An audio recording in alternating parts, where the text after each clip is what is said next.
المخرطة بالريف اليمني عبارة عن معدات تقليدية تقوم بقطع وتشكيل الحديد على هذا النحو.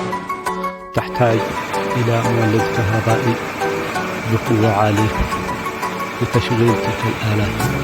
هذا المولد الكهربائي يقوم بتشغيل هذه الآلات وقص الحديد وخراطتها وصناعة التريت وصناعة قطع أخرى، وهنا يتم إصلاح عمود الكرين وصناعة هذه القطع وصناعة هذه المحاور وصناعة هذه الأعمدة.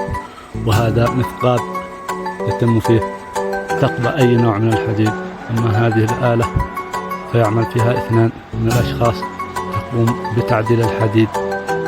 وهذه هي المخرطة بشكل عام، بسيطة في أدائها لكنها عظيمة في عملها، بسيطة في أدواتها وعظيمة في عملها. تعمل على تشكيل الحديد، على قص وقطع وتشكيل قطع الحديد وتغيير الحديد بشكل عام لأي آلة من الآلات كما هو ظاهر في هذه الصورة. يتم صناعة هذه القطع الحديدية وهذا التريت. إنها عبارة عن مصنع. المخرطة هي عبارة عن مصنع، وهي بحاجة إلى خبرات وفنيين محترفين.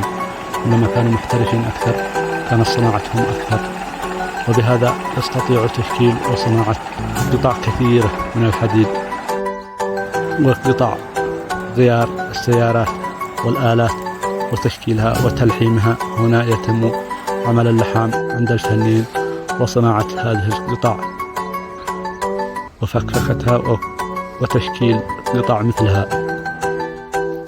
في هذه الحالة تعتبر مصنع من المصانع، ما نحتاج إلا استيراد أشياء البسيط.